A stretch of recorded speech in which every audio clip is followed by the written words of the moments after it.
오늘 읽어드릴 작품은 한국 현대소설 이진 작가의 알레그로 마에스토소입니다.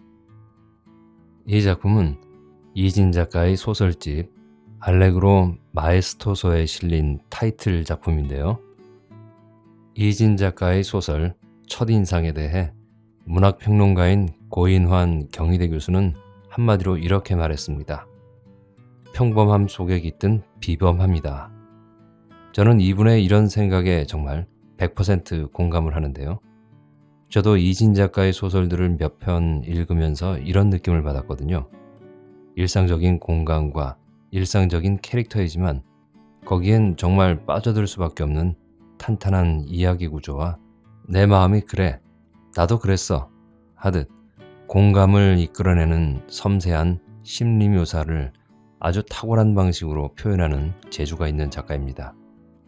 오늘 읽어드릴 소설 알레그로 마에스토소는 과거의 기억을 간직한 채 소녀와도 같은 시간을 살아가는 한 인물의 이야기가 마지막에 가서는 가슴에 찌르르한 아픔을 남기는 이야기로서 이 소설을 읽는 여러분들의 마음에 봉숭아 꽃물 들이는 듯한 여운을 남길 것입니다.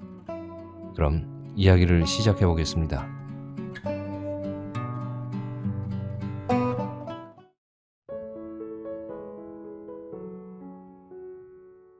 알레그로 마에스토소 이진 봄 1 이럴 땐 눈을 감아야 한다. 에스프레소 머신이 내뿜는 숨소리가 거칠어지고 피아노 건반이 가파르게 오르내릴 때 눈동자를 눈꺼풀 속에 가둬두지 않으면 빠르게 몰아치는 곡조를 음미할 수 없다. 건반을 타고 제멋대로 미끄러지는 향기를 한껏 누리지 못한다. 의자 등받이를 최대한 뒤로 젖힌다. 소란스러움 속에서 나는 평안하다. 첫 물을 따른다. 맑고 투명하고 새까맣다. 그리고 향기롭다. 조그만 잔을 두 손으로 받쳐 눈높이까지 들어올린다. 뜨거운 기운이 끼쳐온다. 오늘 하루 아무런 말썽 없기를. 피어오르는 김을 향해 나만의 주문을 웬다. 언젠가부터 시작되어 날마다 거르지 않게 된 아침 의식이다. 새하얀 찻잔이 호르르 긴 한숨으로 대답한다. 그 한숨이 손바닥을 지나 온몸의 혈관으로 퍼져나간다. 손가락 끝에서 가벼운 전율이 인다. 커피향을 제대로 음미하려면 목 넘김이 좋은 온도에서 단숨에 빨아들여야 한다. 하나, 둘, 셋. 바로 지금이다. 마시기에 가장 좋은 때. 후루룩 둘러 마신다. 구수하고 달콤한 향이 부드럽게 감긴다. 시큼한 듯 쌉싸름한 풍미가 깊고도 섬세하다. 아라비카와 로부스타의 배합 비율이 더할 나위 없이 완벽하다. 물걸레질이 끝난 바닥은 보송보송하게 말라있고 커피향을 머금은 실내 공기는 아늑하다. 첫 손님이 들기에는 아직 이른 시간이다. 등받이를 젖혀둔 의자에 다시 몸을 부린다. 낮게 깔리는 첼로의 선율이 푸근하다. 나는 하품을 깨물며 한껏 늘어지게 기지개를 켠다. 피아노 소리가 수은 알갱이처럼 방울방울 수많은 동그라미로 부서진다. 설핏 잠의 그늘 속으로 빠져든다. 따스하고 나른하다. 두 손이 의자 팔걸이에서 툭 떨어진다. 띠링띠링 도어벨 소리다. 주의력 없는 어린 고양이의 재채기 소리처럼 경박스럽다. 차가운 바람이 정수리를 때린다. 벌떡 일어선다. 어서 오세요. 멋진 아침입니다. 습관처럼 상냥한 인사가 튀어나온다.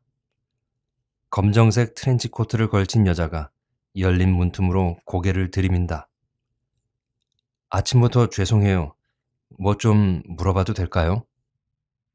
뭐라 대답하기도 전에 여자가 가게 안으로 성큼 들어선다. 예의 바르고 조심스러운 말투와는 다르게 서두는 기색이 역력하다. 그러더니 코앞으로 사진 한 장을 불쑥 들이민다. 까만 졸업가운을 입고 사각의 학사모를 삐딱하게 눌러쓴 시골 안악의 사진이다. 자녀의 대학 졸업식 날 찍은 기념사진 같다. 혹시 아시겠어요? 여자가 다짜고짜 묻는다. 사진 속 인물을 탐색할 여유도 주지 않고서 말이다. 여자의 초조함과 조급증에 떠밀려 나 역시 빠른 결론을 내린다. 글쎄요. 말꼬리를 흐리며 도리질을 한다. 여자의 눈빛이 간절해진다. 다시 한번 자세히 봐주세요. 저희 어머니인데요. 20년쯤 전이니까 지금은 이보다 훨씬 늙으셨어요. 얼굴 윤곽이 뚜렷한 독사진이라곤 이것밖에 없어서 이틀째 행방이 묘연해요. 치매로 요 근처 요양원에 오신 지 반년쯤 되는데요. 엊그제 점심 식사 후로 본 사람이 없대요. 여자의 눈이 벌개진다. 나는 사진 속 얼굴을 찬찬히 훑어본다. 초로의 여인이 눈을 반쯤 내리깔고 입꼬리를 살짝 치켜 올린 채 쑥스럽게 웃고 있다. 얼떨결에 카메라 앞에 서서 늘어진 팔을 어떻게 처리할지 눈빛을 어디에 둘지 몰라 어색해하는 표정이다. 그런데 이상하다.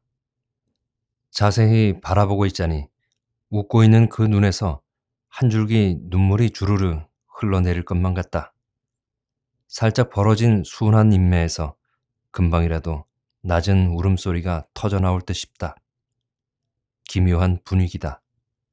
뭔지 모를 슬픔을 중화시키는 건 마디 굵은 두 손이 껴안고 있는 꽃다발이다. 만개한 꽃송이들이 그네의 가슴 위에서 화사한 빛깔을 뿜어내며 출렁거린다. 그날 아침에도 어머니가 그러셨대요.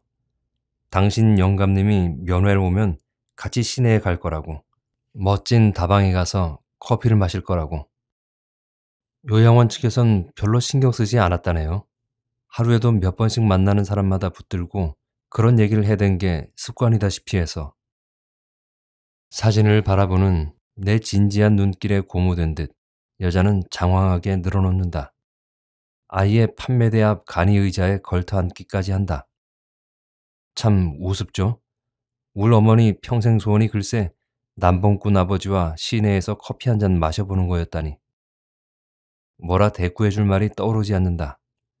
실종된 치매 노인의 행방을 커피숍에서 찾겠다는 여자의 의도가 사리에 들어맞지 않는다는 생각 이외엔.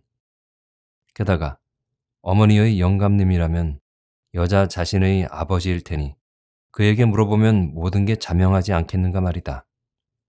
내 의문을 이미 짐작한 듯 여자가 변명을 늘어놓는다. 어머니께는 늘 고액 채권자처럼 굴었던 아버지가 자주 면회를 와서는 함께 외출했다는 사실을 어제야 처음 알았어요. 그때마다 영감님이랑 비싼 다방을 갔노라며 자랑이 하늘을 찔렀다네요. 하지만 그건 벌써 넉 달 전 얘기예요. 아버진 급성 폐렴으로 지난 연말에 돌아가셨거든요. 어쨌거나 여자는 속는 셈 치고 요양원 근처 찻집을 모조리 뒤져보리라 마음먹었다는 것이다. 여자는 우리 가게가 어제에 이어 9번째 집이라고 말한다. 여자의 정성이 사뭇 딱해 보인다. 사진 속 초로의 여인에게 다시 한번 시선을 집중한다. 낯설지만은 나는 어디선가 마주친 듯 싶은 그런 얼굴이다. 어려운 시절을 살아낸 우리 어머니, 할머니들의 표정이며 분위기를 닮아서일까? 나는 생각을 모은다. 하기야 치매 환자가 지어낸 실없는 상상이겠죠? 죽도록 미워했던 한량 아버지한테 이제와 새삼 여자 대접을 받고 싶어 하다니.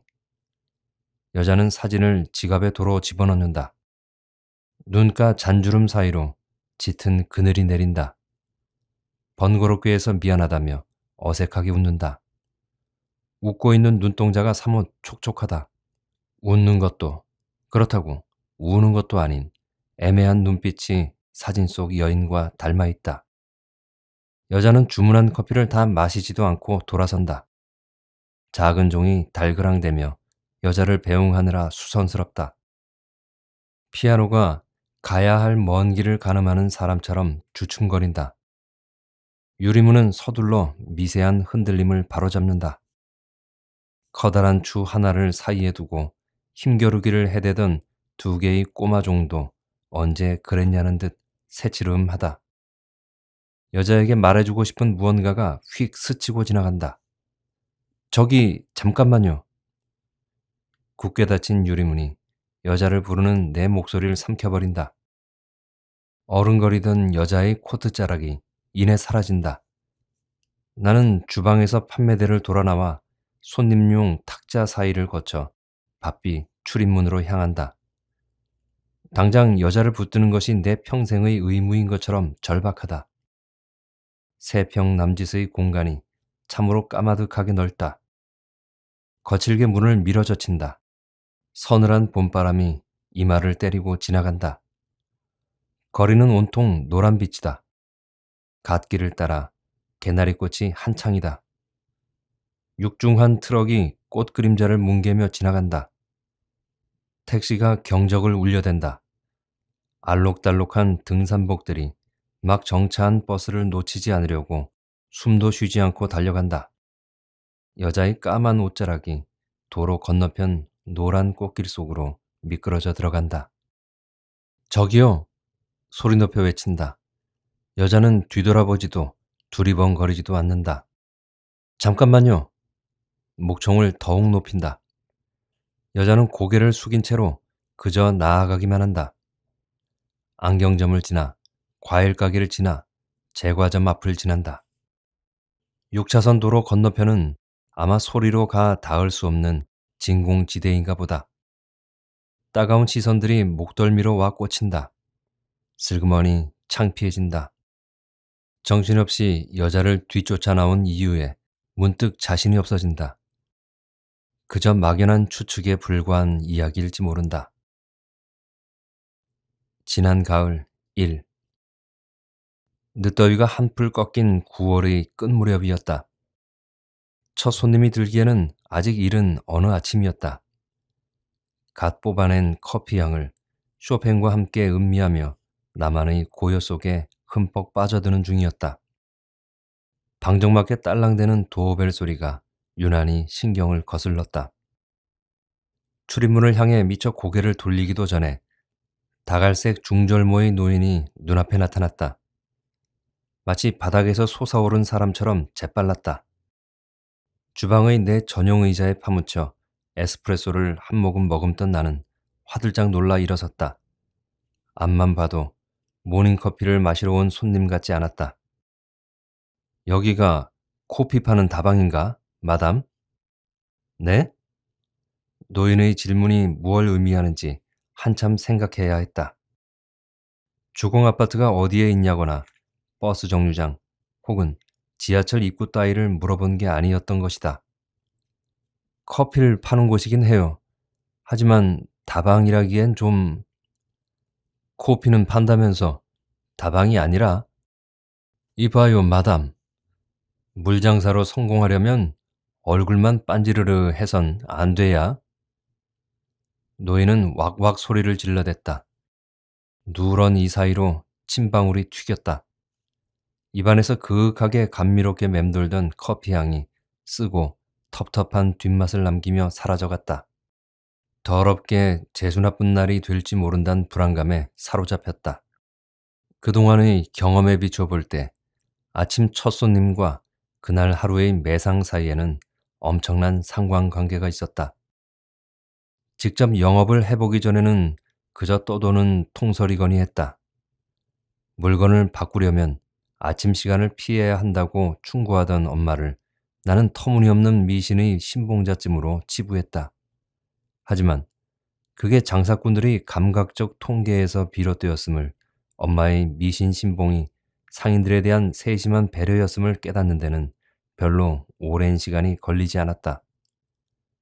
적지 않은 상처를 입으며 손에 줄이는 비결을 터득해 두었다. 빠른 분위기 전환 이외에 다른 방법이 없다는 거. 잘난 척하고 따지기 좋아하는 손님과 실랑이를 벌이는 건 백해무익하다는 걸 말이다. 어떤 경우에도 얼굴에서 웃음기를 거두지 않아야 하고 내가 먼저 잘못했음을 시인하고 무조건 사과해야 한다. 경우에 따라선 상대가 질릴 때까지 무상으로 커피를 제공하는 억울함도 감내해야 한다. 죄송해요.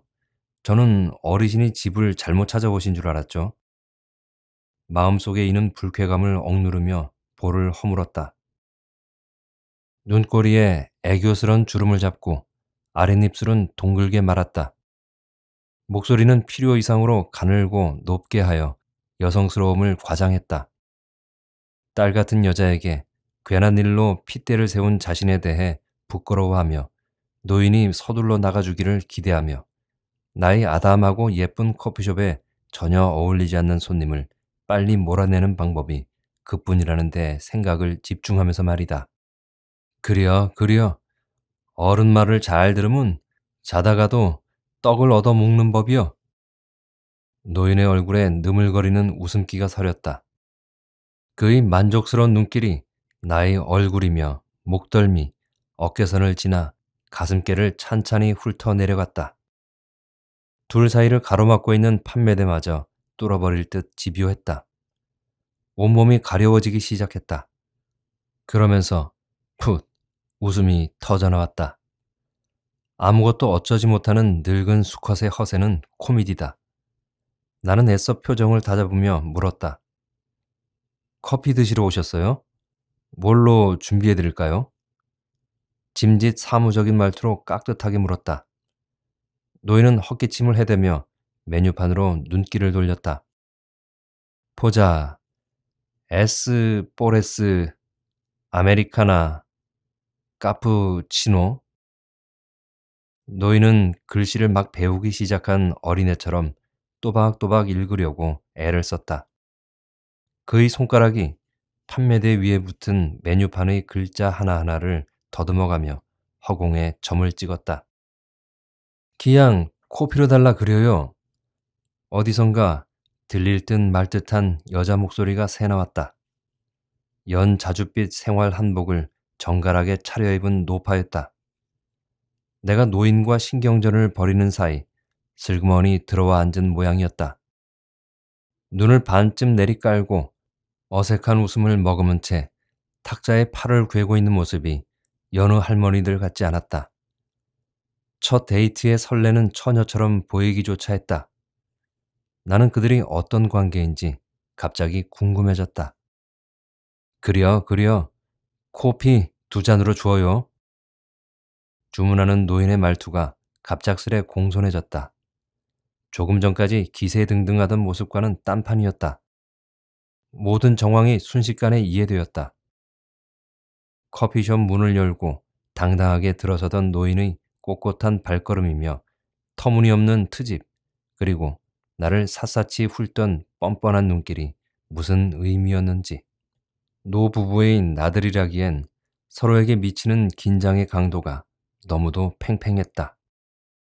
노인은 정갈한 노파의 마음을 사기 위해 세상 물정에 대한 해박함과 자신의 남성을 한껏 과장해 보인 것이다. 한 잔만 시켜요. 나눠 마시면 되잖아요.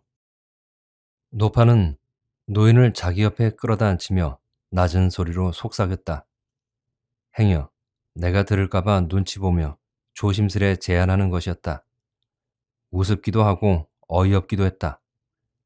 약수터에서 물을 나눠 마시거나 공원에서 볕을 나눠 쬐는 게 그들에게 어울리는 데이트 방식일 터였다. 주저넘게 젊은이들의 연애 풍속을 흉내내는 늙은 연인들을 골탕 먹이고 싶어졌다. 나는 발음하기 어려운 커피 상품의 명칭들을 간단한 설명을 덧붙여 친절하게 읽어주었다. 그리고는 어떤 걸 원하는지 정확히 주문해달라고 요청했다. 노파의 환심을 사고 싶어 안달난 노인이 거드름을 피우며 에스프레소를 주문했다. 커피에도 수많은 종류가 있다는 걸 도무지 이해 못하는 노파에게 노인은 자신의 분별력을 과시할 절호의 기회를 잡은 거였다. 아무것도 첨가하지 않아 그 맛이 순수하다누만. 노파의 두 볼에 가벼운 홍조가 떠올랐다. 이름이 예쁘네요. 다소 어눌하게 들리는 순한 목소리에는 기대와 설렘, 고마움과 쑥스러움이 뒤섞여 있었다. 주문을 접수하는 나의 입가에 심술궂은 웃음이 피어올랐다. 인스턴트 커피 가루에 설탕과 크림 분말을 잔뜩 넣은 것 말고 커피에 대해 그들이 아는 게 더 있을까? 진짜 에스프레소 잔을 앞에 두고도 여전히 화기애애 할 수 있을까? 이걸 시방 코피라고 주는 것이요? 아니나 다를까 노인이 펄쩍 뛰었다. 소주도 아니겠고 눈꽃만한 종재기에다 달랑 삐약이 눈물만큼 담아내온 요것이 코피란 말이요? 설탕이나 크림은 어디로 출장 간겨? 거기다 모닝코피라면 마땅히 따라와야 할 계란 노른자는 뭔 놈의 다방이 짐이 요렇게도 사나운고? 너희는 다만 호기를 부리는 게 아님을 내게 확인시키려는 듯 표정마저 험하게 일그러뜨렸다. 그런데도 전혀 긴장되지 않았다.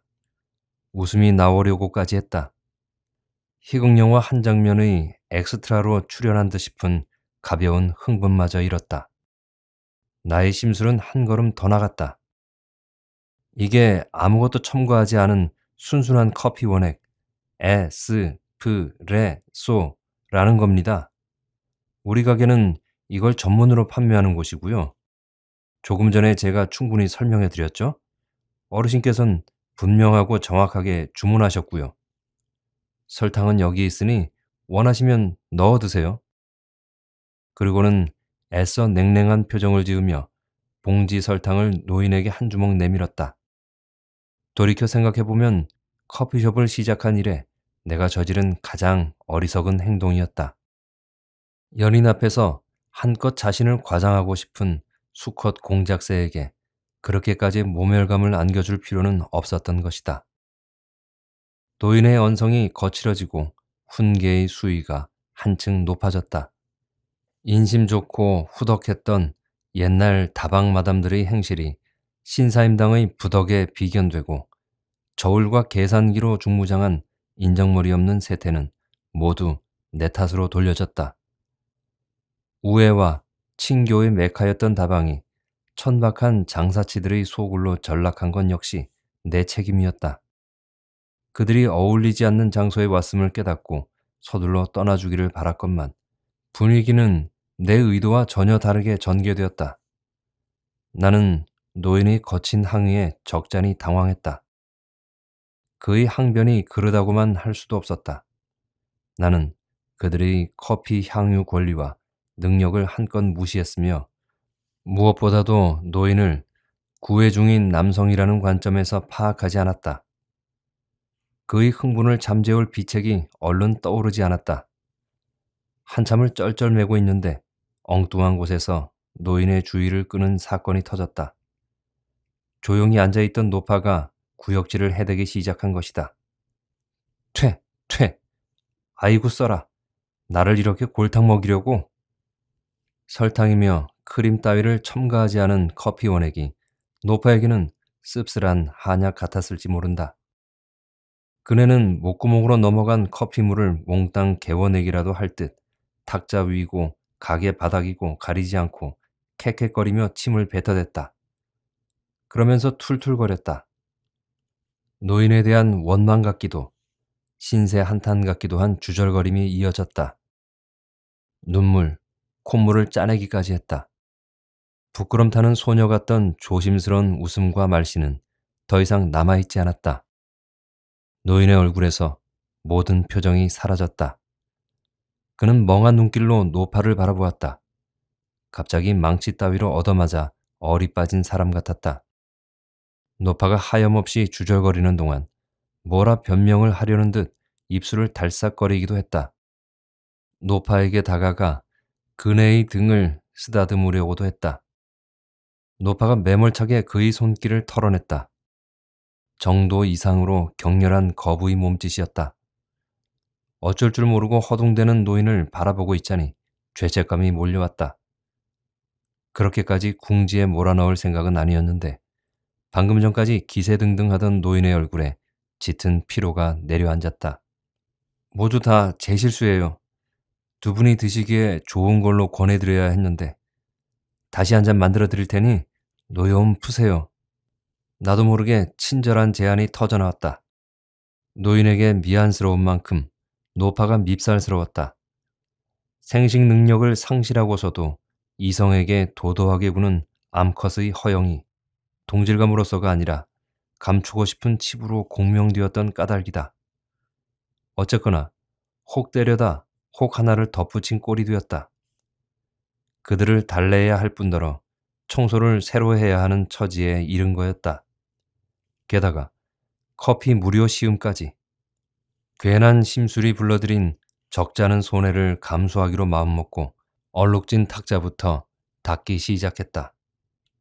흥분해 있는 노인들을 다독일 커피 상품으로 나는 카푸치노를 택했다. 계피향이 탁월한 해결사 노릇을 해줄 거란 생각이 퍼뜩 든 때문이다. 구수하고 달콤한 커피에 대한 그들의 기대를 충족시키는 이외에 수정과의 얽힌 추억까지 끌어내게 한다면 나의 실수는 만회될 것 같았다.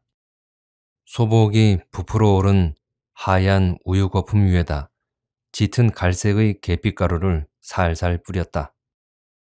문 여는 소리가 들렸다. 정 약사일 거라고 생각했다. 커피광인 그녀는 매일 아침 일정한 시간에 나타나곤 했다. 초가을의 서늘한 아침바람이 등 뒤에서 나를 껴안았다. 오소소 소름이 돋았다.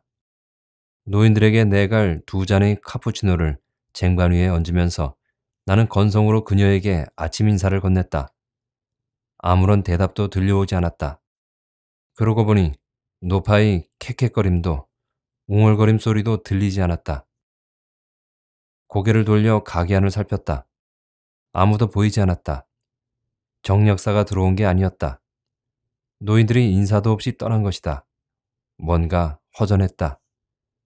밤새 씨름했던 수학 문제를 새벽녘에 잠깐 졸고 나서 간단히 풀어버린 사람처럼 얼떨떨했다.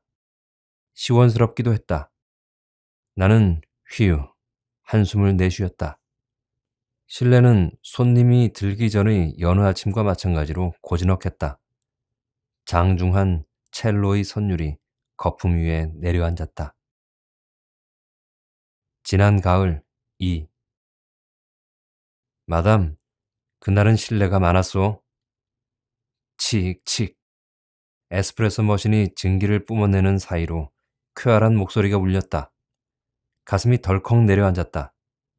낯설지 않은 말투였다. 며칠 전의 심란한 아침 풍경이 순식간에 머릿속을 헤집고 들어왔다. 그 노인이었다. 나는 파묻혀 있던 의자에서 벌떡 일어났다. 그리고는 인사말을 건네기도 전에 노인의 등 뒤부터 살폈다. 지난번과 똑같은 연자줏빛 생활 한복 차림의 노파가 유리문 밖에서 서성거리는 게 보였다. 저번에 계산 못했던 커피값이요. 잔돈은 내줄 거 없소. 팁이니깐. 노인은 1,000원권 지폐 몇 장을 내밀며 생뚱맞은 제안을 했다. 꾸깃꾸깃 접힌 낡은 지폐와 거드름 피우는 노인의 얼굴은 영 조화롭지 못했다. 거기다 느물거리는 웃음기마저 더하고 보니 그날 이후 마음 한쪽에 걸려있던 미안스러움이 싹 가셨다. 별로 달갑지 않았다. 굳이 그러실 거 없는데 그날은 제가 더 죄송했죠. 어르신들이 좋아할 만한 걸로 내드려야 했는데 이거 그냥 가져가세요. 제대로 드신 것도 없잖아요. 이봐요 마담. 내가 이래봬도 왕년에는 여자들께나 울리고 다닌 사람이여. 겉이 늙었다고 속도 늙은 줄 아는가? 아무렴 내가 다방 외상값이나 떼먹을 인간으로 보여? 그날의 불편했던 심정이 되살아났다. 갓 뽑아낸 커피 원액의 순도 높은 향기가 어지럽게 흐트러졌다. 나는 심호흡을 하며 마음을 다잡았다. 또다시 성가신 일에 말려들고 싶지 않았다. 그렇다면 받을게요. 일부러 찾아와 주셔서 감사합니다. 조심해서 가세요. 나는 감사와 작별의 인사를 한꺼번에 해치웠다. 그리 안 받구만. 외상값 갚으러 온 사람한테 물 한 잔도 대접 않고 나가라니. 섭섭한 속내를 털어놓으면서도 야유나 비난을 섞지 않은 목소리의 주인은 노파였다. 언제 들어왔는지 그날처럼 출입문 근처의 탁자에 팔을 괴고 앉아 있는 것이었다. 나는 흠칫 놀랐다. 탁자 아래로 시선을 내리깔고 수줍은 듯 고개 숙인 모습 어디에도 항의의 몸짓은 들어있지 않았다. 직관대로 얘기하고 그것을 감정적으로 처리하지 않는 경지에 이른 사람만이 보여줄 수 있는 평온한 태도였다. 노인이 노파에게 그렇게나 전전긍긍하는 이유를 알 것 같았다. 똑같은 실수를 되풀이하고 있는 건 그들이 아니라 나였다. 죄송해요. 제 생각이 짧았네요. 잠시만 기다리세요. 맛있는 커피로 대접해 드릴게요.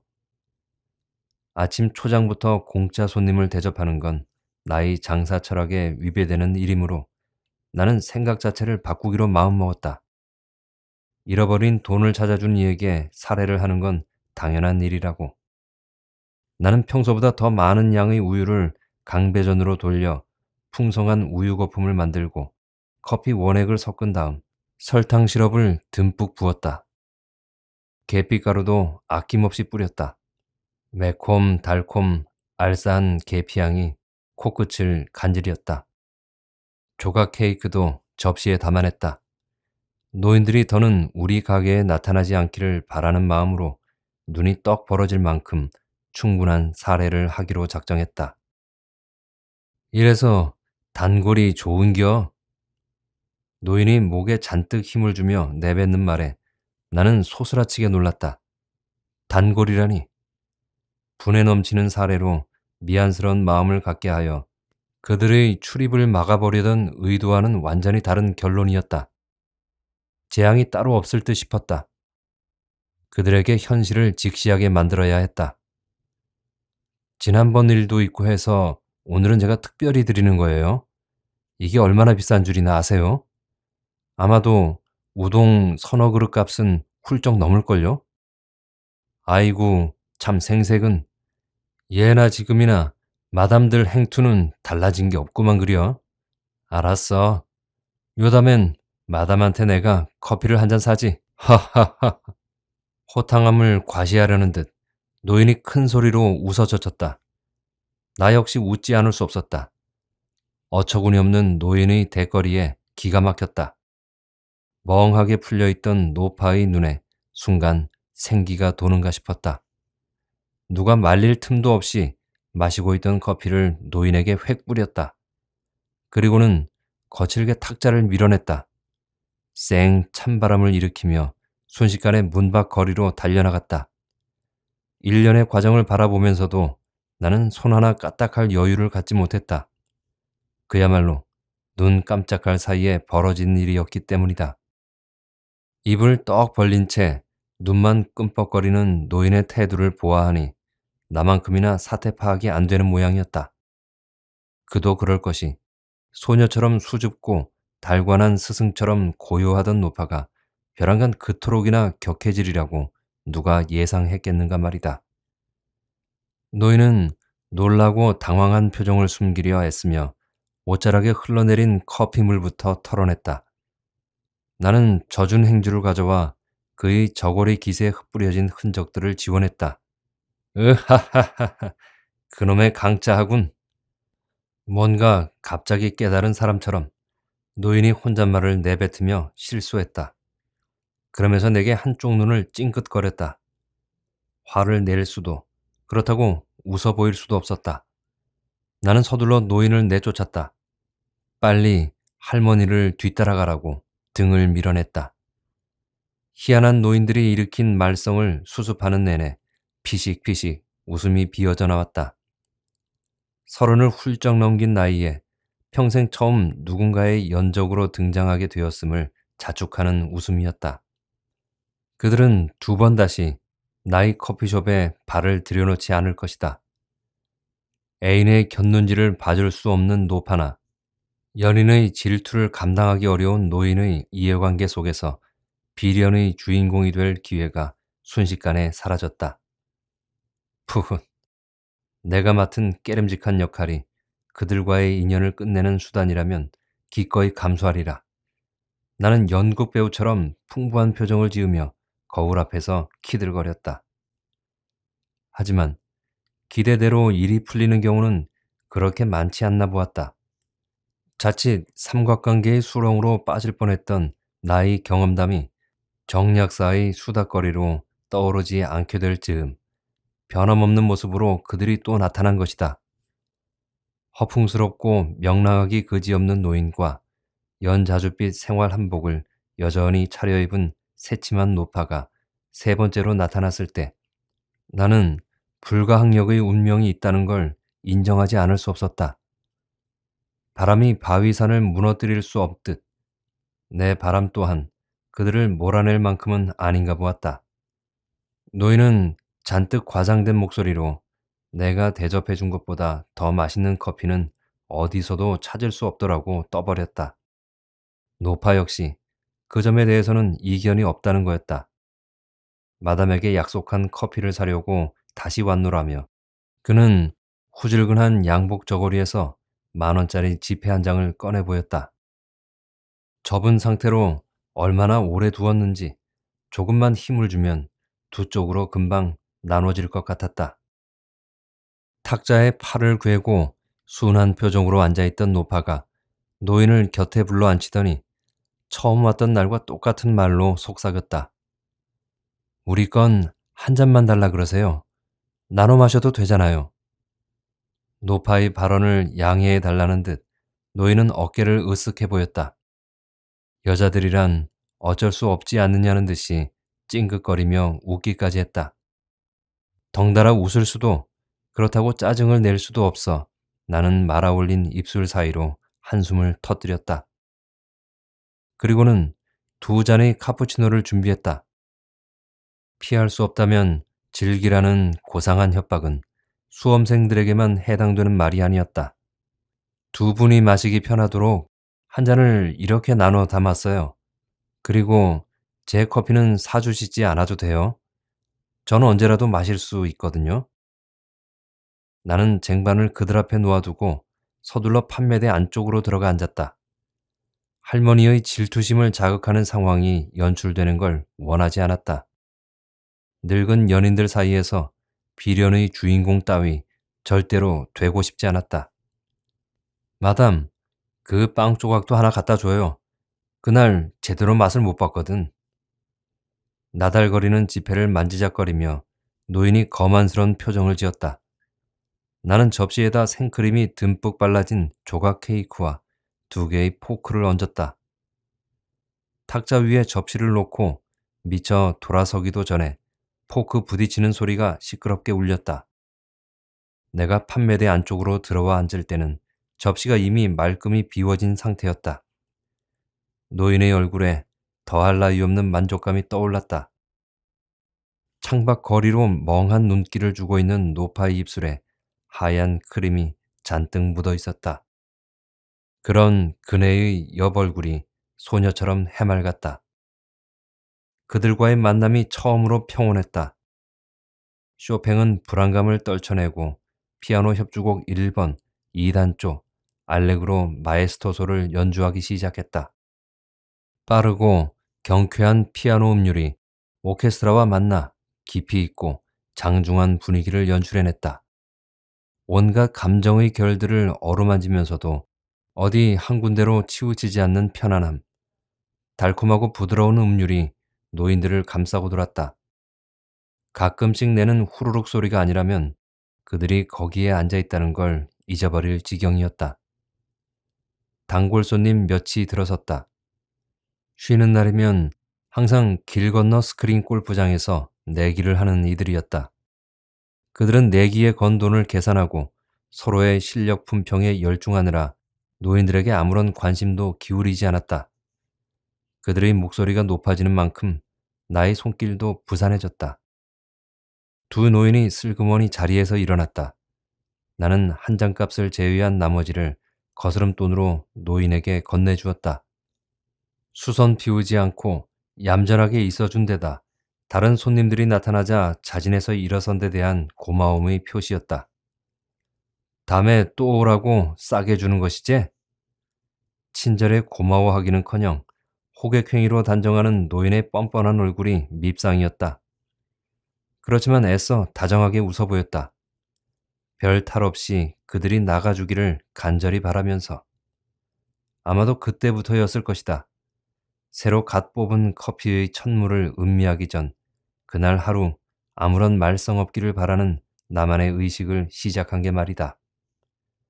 그날 이후로도 두 노인은 잊힐만 하면 한 번씩 나의 커피숍을 찾아들었다. 노인의 어이없는 허세와 거드름은 여전했고 반쯤 눈을 내리깐 노파의 수줍은 미소 또한 달라지지 않았다. 나는 커피 원액과 우유를 매번 똑같은 비율로 조합하고 충분한 양의 시럽과 계피가루를 뿌린 카푸치노를 2잔씩 준비했다. 조각 케이크도 빠뜨리지 않았다. 손님들이 들어서기 시작하면 그들은 슬그머니 일어섰고 나는 가게에서 가장 싼 커피 한 잔값만을 받는 것으로 그들의 이른 퇴장을 전송했다. 노인은 때로 외상을 하기도 했다. 2번, 3번 연체되는 경우도 종종 생겨났다. 나는 별로 개의하지 않았다. 별다른 말썽을 일으키지 않는 것에 고마워하게 되었고 서너 번 밀린 것을 한 잔값으로 어물쩡 해결하려는 노인이 귀여워 보이는 경지에까지 이르렀다. 그들의 방문 간격이 길어지면 은근히 기다려지기조차 했다. 정력사가 놀리곤 했다. 노인들 연애로 대리만족을 하는 불쌍한 청춘이라며. 봄 2. 커피숍 안이 휑하다. 이 시간엔 늘 그렇다는 걸 알고 있다. 그런데도 뭔가 잃어버린 사람처럼 허전하다. 어디선가 구급차의 비상등이 울어댄다. 그 소리마저 쓸쓸하다. 노인들을 본 지도 꽤 오래되었다. 매서운 겨울바람이 불어댔고 폭설로 자주 길이 끊겼으며 3월 말까지도 꽃샘 추위가 계속되었으므로 그러려니 했던 차다. 문득 그들이 궁금하다. 아마도 지난 12월 중순쯤이었을 게다. 방향을 종잡을 수 없는 어지러운 바람이 불어댔고 진눈깨비가 구질구질 흩날리던 날이었다. 노인의 낡은 바바리 코트 기세도 둘둘 휘감은 노파의 털목도리에도 희끗희끗 눈발이 묻어 있었다. 그들은 마디 굵은 손가락으로 서로의 옷자락에 내려앉은 눈송이를 털어냈다. 그리고는 자리에 앉아 한 손으론 뜨거운 커피를 다른 손으론 상대의 손을 꼭 쥐고서 오래도록 말이 없었다. 평소에 그들답지 않게 고요하고 또 애틋하였다. 그동안의 탐색 과정을 끝내고 비로소 연애에 돌입한 늙은 연인들의 모습이 아름다웠다.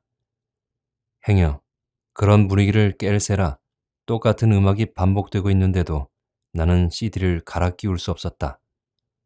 단골들이 불쑥 문을 열고 들어올까봐 조마조마하기까지 했다. 그날 이후 그들을 보지 못했다. 바짝 다가든 경광등 소리에 귀가 먹먹해진다.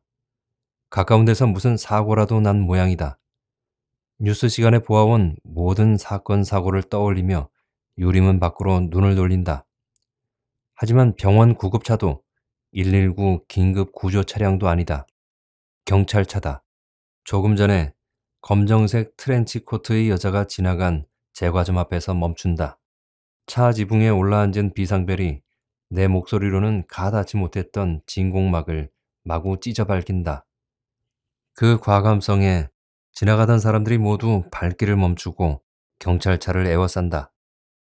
제복을 입은 경찰관이 제과점 안으로 들어간다.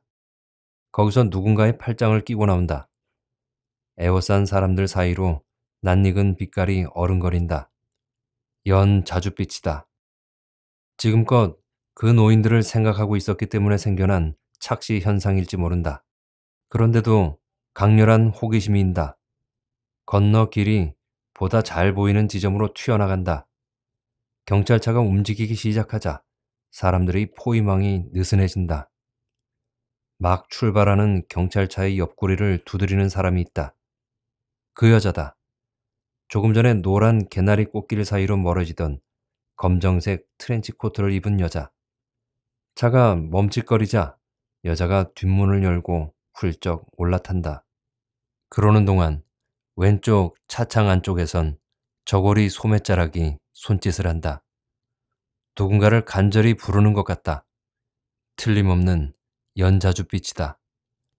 화사하지 않으나 음울한 건 아니고 강렬하지 않지만 고집스러우며 쭈뼛거리면서도 뒤로 숨지 않는 빛깔말이다. 나는 아무 생각 없이 차도로 달려나간다. 움직이는 경찰차를 뒤쫓는다. 눈을 반쯤 내리깐 노파의 어색한 웃음과 금방이라도 눈물을 떨어뜨릴 것 같던 사진 속 여인이 한 얼굴로 겹친다. 허풍쟁이 노인의 코트깃에서 눈송이를 털어내던 손과 화려한 꽃다발을 아는 마디 굵은 손가락이 뒤섞인다. 달려오던 차들이 경적을 울린다. 문을 열고 욕지거리를 내뱉기도 한다. 경찰차가 아득히 멀어진다. 그 할머니 맞지? 제과점을 은혜씨 커피숍으로 착각했던가 봐. 영감님이랑 다방에서 만나기로 했는데 어째 이상하다며 자꾸 고개를 갸우뚱거리더래. 어제도 2번이나 거길 들렀다던데. 어쨌든 너무 충격적이지 않아? 황혼의 로맨스가 아니라 평생 왼수와의 이별 연습이었다니. 에휴, 나도 시집이나 갈까 보다. 커피숍에는 나보다 먼저 정 약사가 와 앉아있다. 호기심 많은 그녀는 어느 사이 이런저런 정황들을 탐색하고 온 모양이다. 나는 그녀와 내가 마실 2잔의 카푸치노를 준비한다. 강배전으로 하얀 우유 거품을 만들고 거기에 짙은 에스프레소를 섞은 다음 설탕 시럽을 넣는다. 그리고는 부풀어 오른 흰 거품 위에다 다갈색의 계피가루를 뿌린다. 나무 계단을 오르내리는 발빠른 피아노 뒤로 다정한 바이올린이, 차분하고 진중한 첼로가 느긋하게 따라간다. 매콤한 계피향이 코끝을 톡 쏜다.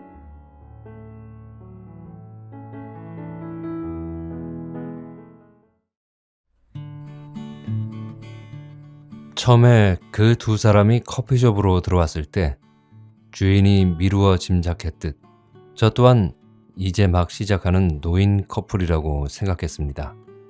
새침한 듯 소녀처럼 탁자에 턱을 괴고 앉아있는 노파와 여자 앞에서 허세를 부리는 노인의 모습은 전형적인 연애를 시작하는 커플들의 모습처럼 보였죠.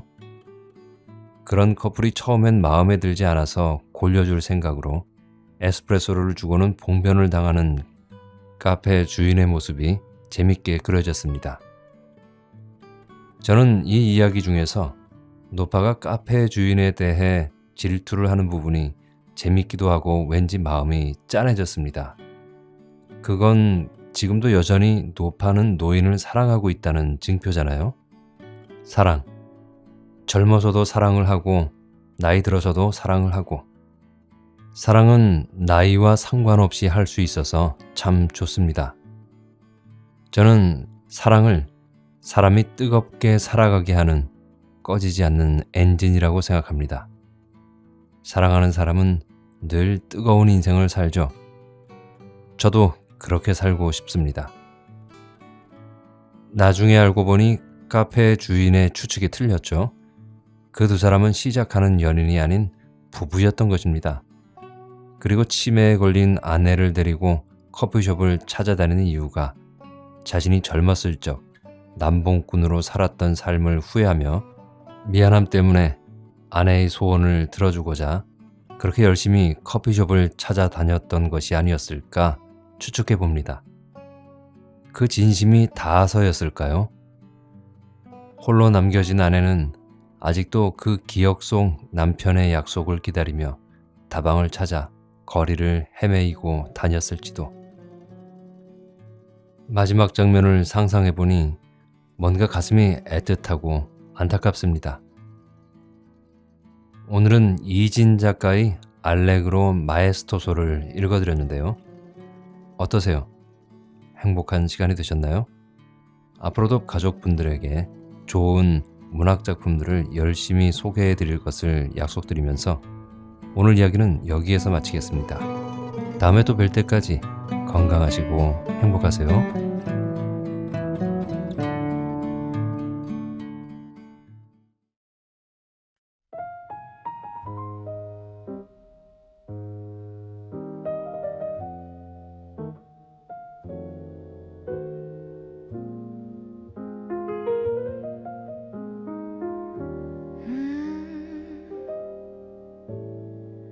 창가에 앉은 오후 빛이 조금씩 바래가고 어깨 위 내려앉은 햇살이 말없이 나를 감싸네.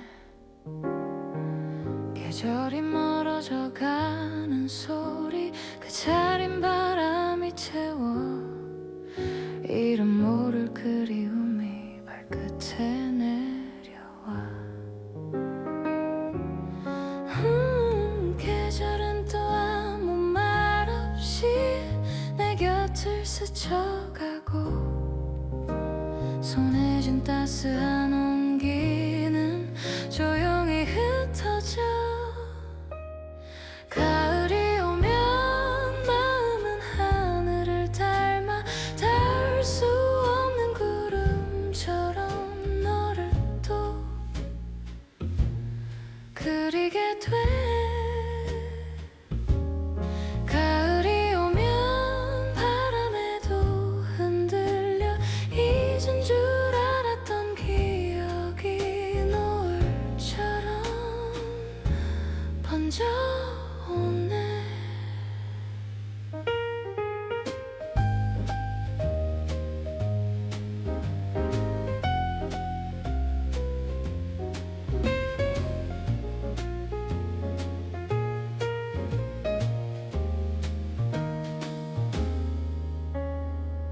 길 위에 쌓인 시간 바스락 소리를 내고 익숙하던 거리마저 조용히 빛을 바래고 저녁은 더 다가와 달빛은 깊어지고 하지 못한 말들만 가슴에 남아. 차가워진 공기 속 내 마음은 더 따뜻해지네. 부르지 못한 그 이름이 나의 입술 끝에 맺혀지네. 가을이 오면 마음은 하늘을 닮아 닿을 수 없는 구름처럼 너를 또 그리게 돼. 가을이 오면 바람에도 흔들려 잊은 줄 알았던 기억이 노을처럼 번져오네.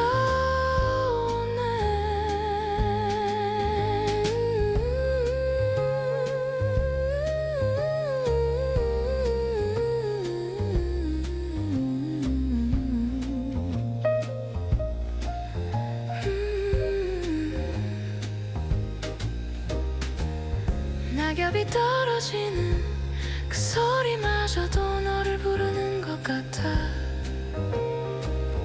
멈출 수가 없어. 지나간 시간 위에 아직도 남은 온기. 가을이 데려온 너의 흔적들. 가을이 오면 너는 더 선명해지고 차가운 밤 공기 사이로 연기처럼 피어나. 가을이 오면 나는 또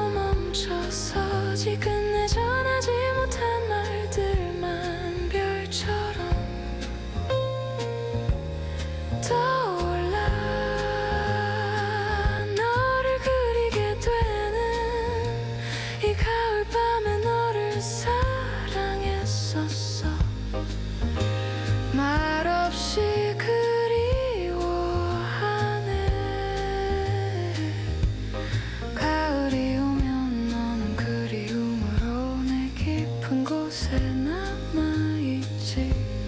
가을이 오면 너는 애틋함으로 내 깊은 곳에 숨을